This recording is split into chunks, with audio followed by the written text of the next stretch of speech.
Today, we dive into the journey of the ancestors, a tale of Africa's rise to civilization. Click to this story up to the end and understand the stages that Africa passed through to achieve civilization. Long ago, in a small village nestled under the tall trees of Africa, there lived a curious boy named Kofi. He was part of the Mbutu tribe, a group of people who had lived in harmony with nature for many years. They lived as hunters and gatherers, always searching for food in the thick, green jungle that surrounded their village. Kofi's father was a skilled hunter, and every day, he would go into the forest with a sharp spear to hunt for animals like antelopes and wild boars. Kofi loved following his father, watching him work. But most of all, Kofi was curious. One evening, as they sat by the fire, Kofi asked, "Father, how did our ancestors live before us?" His father smiled and answered, "We've always lived like this, Kofi. Our ancestors hunted and gathered just as we do now. But their journey was different. They learned how to survive by listening to the land, understanding the animals, and learning the ways of the forest." Kofi's eyes widened with wonder. He imagined his ancestors living in the same jungle, walking the same paths, and finding food just as his family did. Little did Kofi know, his own journey would one day help uncover the ancient wisdom of his people and lead the village toward great changes. As Kofi grew, he began to understand the power of language. He spent many evenings sitting beside the elders of his village, listening to their stories. The elders would speak of powerful gods who lived in the sky, of mighty animals that roamed the earth, and of the great warriors who once defended their land. The stories seemed magical to Kofi, and he was eager to learn them all. One evening, Kofi's grandmother, Ya, shared a very important lesson. She said, "Words are more powerful than you think, Kofi.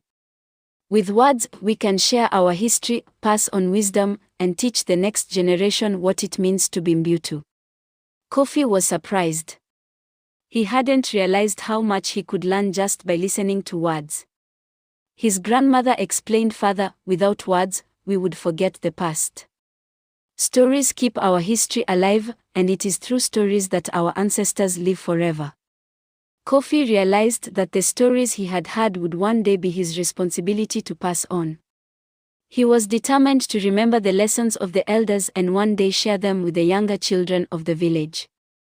Words, Kofi now understood, were the key to keeping the heart of the Mbutu people alive for generations to come. Kofi's life in the village was changing quickly. As the people of the Mbutu tribe learned more about the land, they began to care for animals, not just hunt them. Kofi's family became one of the first to start raising cattle. These animals gave them milk to drink, leather to make clothes, and even strong hides to create shields. Kofi was proud to help take care of the cattle. One morning, as the sun rose over the village, Kofi's father called him. "Come, Kofi," he said. "It is time to move the herd to the river for water." Kofi eagerly followed his father to the field where the cattle were grazing. He marveled at the way the cattle followed the leader, moving as one large herd. Kofi learned that the cattle were not just food, they were part of their lives. The cows helped with farming by pulling plows through the fields, and their dung was used as fertilizer for crops. "See, Kofi," his father said, "the animals are gifts. They help us live, and we must care for them as they care for us." Kofi nodded, feeling a deep connection to the animals. He realized that the cattle were not just part of the land, they were part of his family, and he had a responsibility to protect them. With the arrival of cattle came another change in Kofi's village, farming. The people of the Mbutu tribe learned how to plant crops and care for the earth. Kofi's mother, Amma, was one of the first to show Kofi how to plant seeds in neat rows. "These seeds will grow into food for the village," she explained as they knelt down together in the soil. Kofi had never seen the earth like this before. It wasn't just something to walk on, it was alive with the promise of food. The people planted crops like maize, cassava, and yams. Every day, Kofi would help water the fields, watching the tiny plants grow taller and stronger. The villagers worked together to clear the land, plant the seeds, and keep the crops safe from animals and pests. As the seasons passed, the crops began to thrive.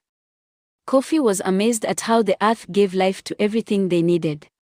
One afternoon, when the fields were full of golden maize, Kofi stood back and looked at the land. This is the future, he thought. With farming, we can live here forever. Kofi realized that the village didn't have to move from place to place anymore. The land had provided them with everything they needed: food, shelter, and the chance to grow stronger together. The Mbutu village began to grow. Kofi's family built a bigger house made of wood and clay.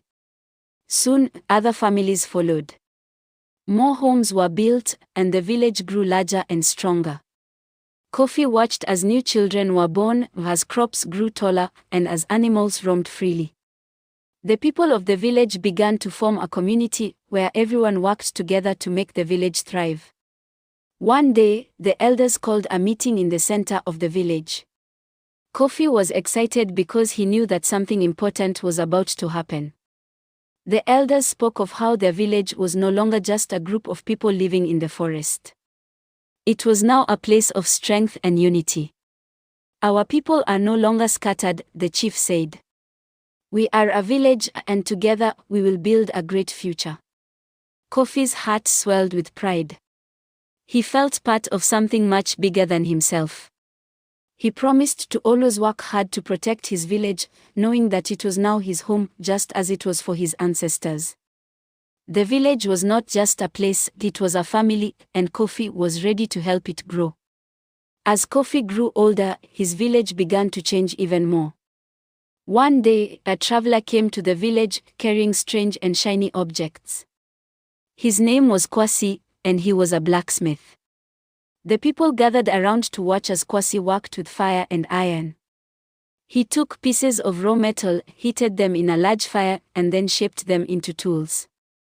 Kofi watched in awe as Kwasi made knives, hoes, and even sharp spears. Kwasi noticed Kofi's interest and invited him to learn the craft of metalworking. Metal is a gift of the earth, Kwasi explained. It can be shaped to help us in many ways, whether in battle or in farming. Kofi eagerly accepted, and under Kwasi's guidance, he learned how to heat and hammer metal. Soon, Kofi was able to create his own tools to use around the village. Kofi's village began to thrive with the new metal tools. The hoes made it easier to till the soil, and the knives made it safer to hunt. The spears were used to protect the village from any danger.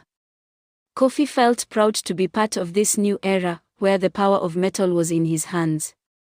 With metal, we can build stronger villages and protect what we love, Kofi thought. As Kofi's village grew and prospered, the people began to trade with nearby villages. One day, Kofi's father took him on a long journey to the great city of Timbuktu. Kofi had heard many stories about this city, the place of knowledge, wealth, and trade. When they arrived, Kofi was amazed at the bustling market full of goods from all over Africa. People from distant lands traded salt, gold, and beautiful fabrics. Kofi learned that Timbuktu was not just a city, it was a hub for traders from all across Africa. The merchants traveled long distances across the Sahara Desert, bringing precious items like ivory, spices, and cloth. Kofi was amazed at how these goods traveled from one place to another, creating wealth and knowledge for everyone. Kofi's father explained to him, trade brings people together. It helps us learn from each other and become stronger. Kofi marveled at the way goods moved along the trade routes, connecting villages, kingdoms, and cities. He saw that trade was not only about buying and selling, it was about building relationships, sharing knowledge, and creating a stronger Africa. As the village became more organized, Kofi's people needed a leader who could guide them through difficult times. One day, a great king named Kwaku visited the village. He was wise and kind, and he had helped many villages grow and prosper. The people of the village gathered in the center to welcome King Kwaku. The king spoke to Kofi and the other villagers. A king's job is not to rule with fear but with wisdom. A good king listens to his people and makes decisions that benefit everyone. Kofi was impressed by the king's words and his calm presence. He watched as the villagers bowed to the king, showing their respect. King Kwaku explained, a king's strength comes not from his power, but from his ability to unite the people. Kofi listened carefully, feeling the weight of the king's wisdom. He realized that leadership was about serving the people, not controlling them. This lesson stayed with Kofi for the rest of his life, and he knew that one day he too would lead with wisdom, just like King Kwaku. Kofi had learned much about farming, metalworking, and leadership, but there was one more lesson he needed to learn: the deep spiritual connection his people had to the land. The Mbutu people believed that the land was sacred and full of powerful spirits. Kofi's grandmother, Ya, took him to a sacred grove in the forest. The trees there were ancient, and the air was thick with mystery. There are spirits here, Kofi, Ya said softly. These spirits watch over us and protect our land.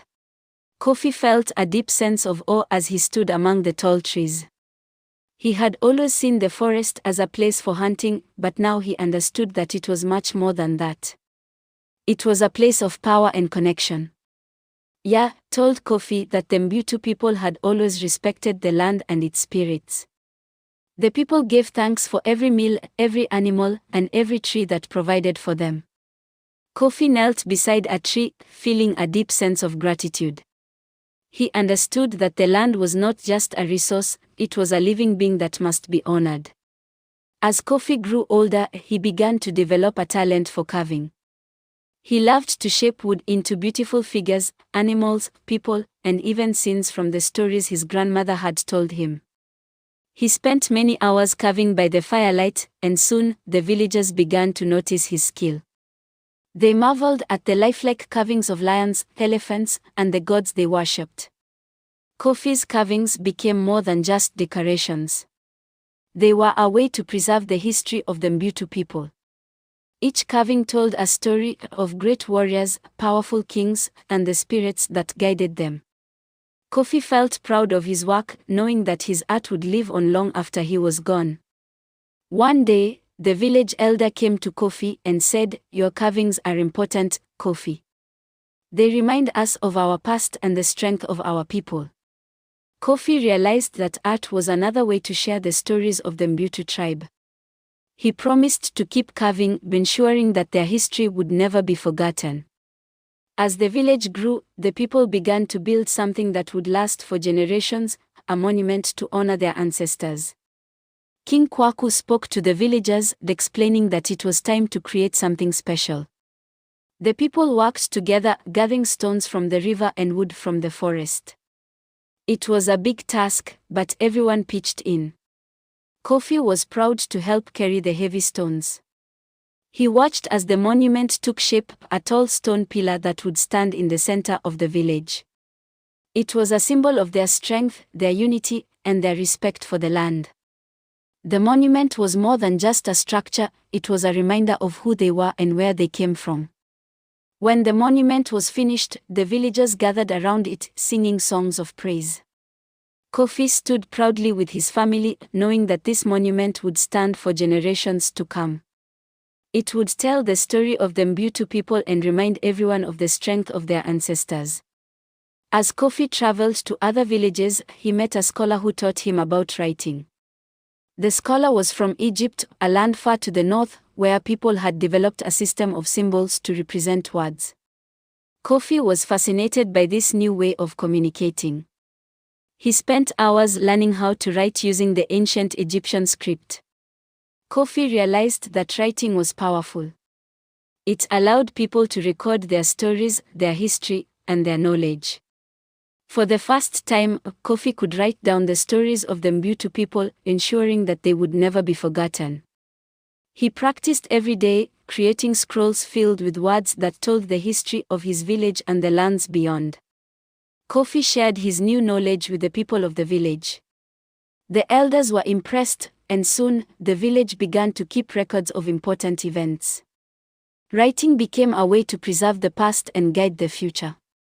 Kofi understood that writing was not just for kings and scholars, it was for everyone, and it would help his people grow stronger.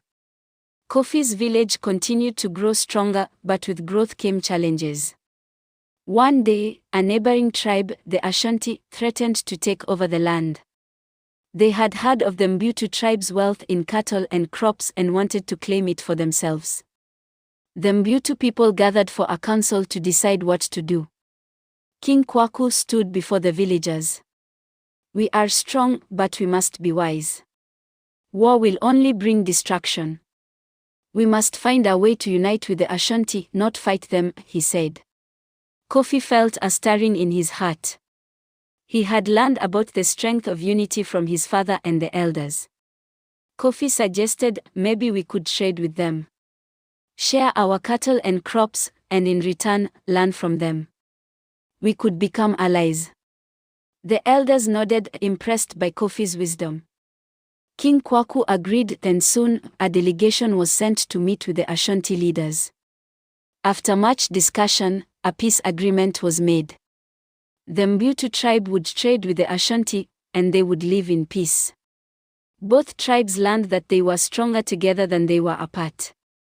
Kofi learned a valuable lesson that day: true strength lies not in fighting, but in finding ways to unite and work together. As time passed, Kofi grew into a young man, full of knowledge and wisdom.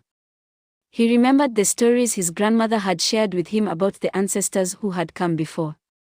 One day, as he sat by the fire, he asked his grandmother, "How did our ancestors know what to do?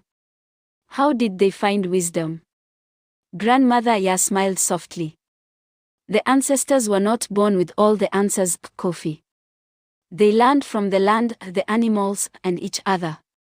They listened carefully and worked together.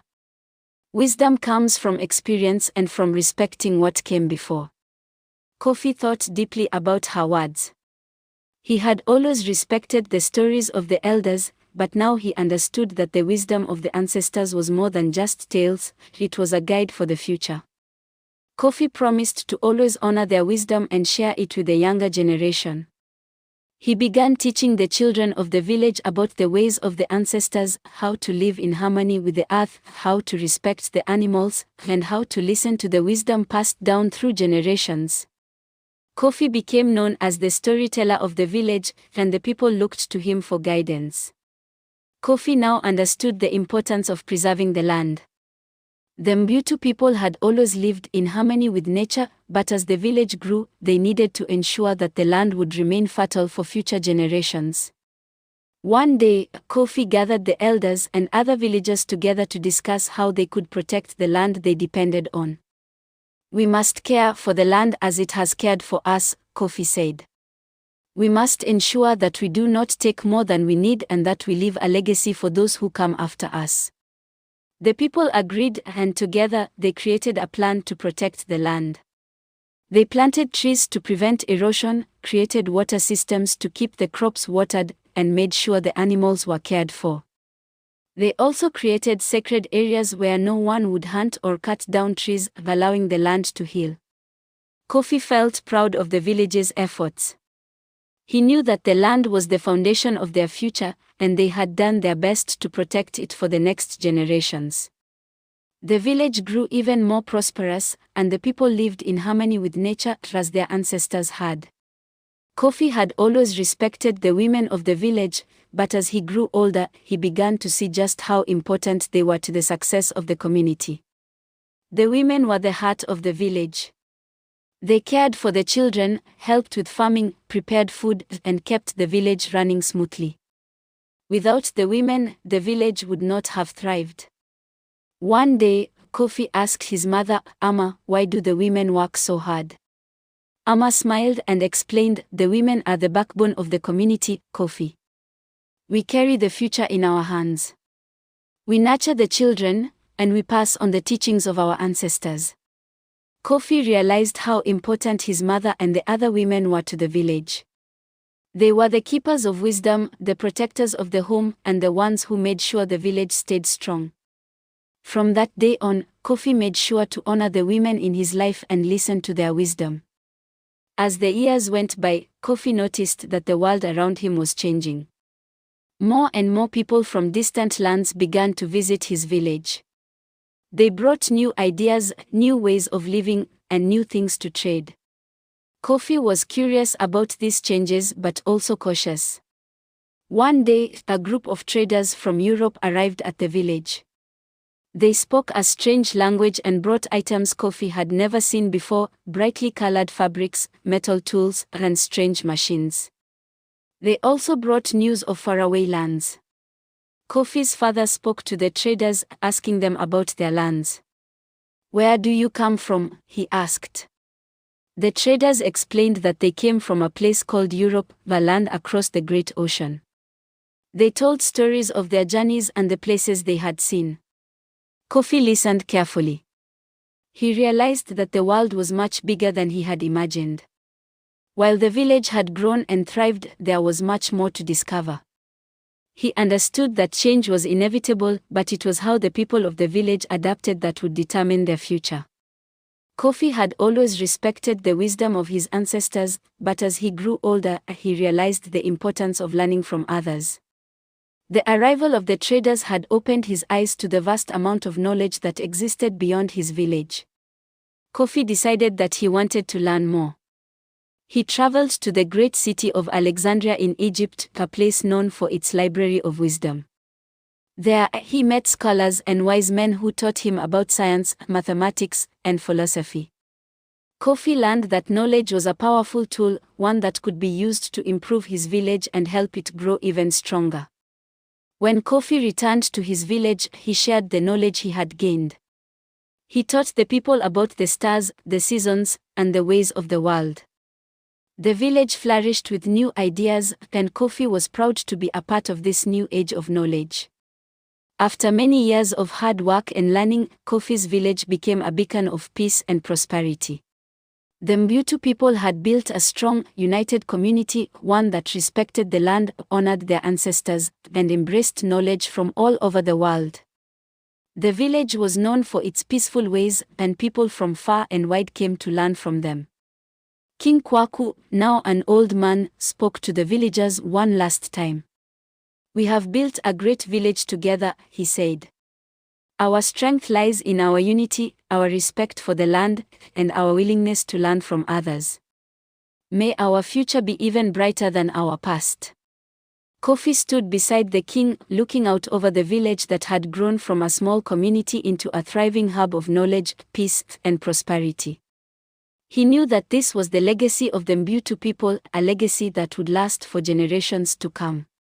Kofi's journey had come full circle. From the curious boy who sat by the fire asking about the past, to the wise man who had shaped the future of his people, Kofi had lived a life full of learning, growth, and discovery. He had honored the wisdom of the ancestors, respected the land, and embraced change. As he grew older, Kofi passed on his knowledge to the younger generation. He shared the stories of the past, the lessons of unity, and the power of knowledge. The Mbutu tribe continued to thrive, and Kofi's legacy lived on through the stories he told and the wisdom he shared. The village had become more than just a place, it had become a symbol of what could be achieved when people worked together, respected the land, and embraced the power of knowledge. And as long as the stories were told, the legacy of Kofi and the Mbutu tribe would live on forever. Tell me in the comments below what inspires you in this struggle of the African ancestors to achieve civilization. If you have enjoyed this beautiful African folktale, please kindly like and share this video, and do not forget to subscribe to this channel for more interesting African folktales. Thank you so much for watching. Till we meet in the next video, see you.